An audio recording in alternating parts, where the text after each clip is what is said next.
Hi, everyone. Friday, August 26th. Thank you for joining me for our new installment called Three Things with Spyglass Lending. It is time for the usual rhetoric, the rigmarole, to be thrown out the window. Times have changed. The market is in, let's call it like it is. It's a little bit tumultuous. It's in turmoil. So we can't just throw out the usual rhetoric, hey, your interest rates are good, or hey, everything's fine, or hey, go buy a house. We need to dive behind the scenes, take a look at the numbers together, and see what's really going on out the market. So here we go. Three things with Spyglass Lending. Let's start with number one. I put up the year 2016, but before we get there, we're going to start with July of 2022. Why? New home sales have plummeted to the time of 2016. This is what's gone on in July. But if you go back to just January of the same year, new home sales rivaled what was going on in 2006. 2006 was the height of the real estate market, especially here in California. The euphoria was in full effect before everything really took a dive downward. But that was 922,000, well, to call it like it is nationally, 922,000 new home sales across the country in January of this year. Again, we're calling that the height of the market. But just 6 months later, we're all the way back to what 2016 levels were. Okay? Got to pay attention to that. Let's see what goes on in the next couple of months. If they've ticked back up now that the market has softened, we'll see if buyers come out the woodwork. But man, that is a huge, huge, huge difference. A big drop. Number two, the Q2 A.F.I, the Affordability Index. Well, let's start with the Affordability Index and what that is. Okay, that is the median household income compared to what is affordable in the housing market. So in Q2, which is really just April through June, and we don't know the Q3 numbers just yet, but affordability was rivaling 2007. Again, pretty much the height of the market, right? Total euphoria back then, right before everything crashed, right before 2008, and we know the Great Recession set in. But if we think about that, why was that for Q2? Again, this was April through June.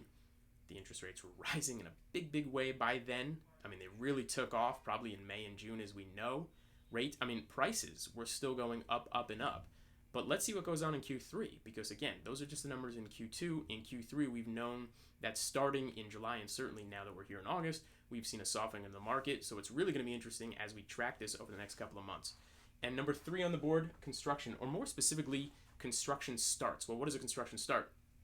That really tells the tale of the tape on developers and contractors actually starting construction. Guess what? Much, much further down than it used to be in just the past couple of months.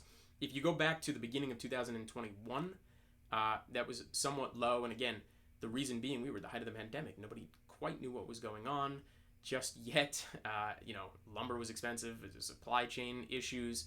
But since then, it's been a pretty big upward climb for construction starts. Well, why? I mean, values of homes went up so much, again, until just these past couple of months, that of course, anyone and everyone who could flip a property, start a property, was getting into it. But all of a sudden, just these past few months, a big, big decline, over 5% in construction starts. And that's not a good thing. And it's an even further not great thing, because the reality is inventory is still quite low.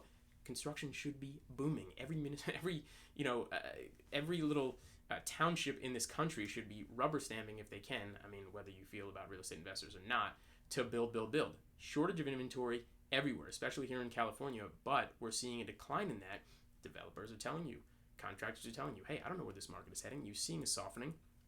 What if I build in a year from now, it's worse? What if the rates are worse, the prices are worse, 2 years from now, 3 years from now? So a lot of caution in going in and thinking, hey, I've got to pick up property at a lower value, whatever it may be, if I'm going to do this construction. So if you're going to see all of this happening, that is a tremendous amount of activity across the board in just a few short months as to what's going on in the market, all the way from obviously, new home sales to the affordability index to what's going on in construction starts. And I'd certainly say pay attention to construction starts, because like I said, we should be building. Everyone should be building everywhere. There is still a massive shortage, and especially with the softening market and what's expected to come, and interest rates more than likely going to tick up even further. I hate to say it, but it won't be long until we see the 6%, the 7%, really 8%, let's hope not, but it may go in that direction. But you're still going to have a shortage of inventory. There's still going to be buyers who want to buy at that, because again, those numbers are not insane if the affordability is there.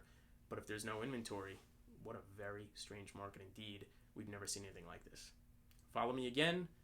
We'll be touching base and getting further into this next Friday, every Friday. This has been Three Things with Spyglass Lending. Appreciate your time.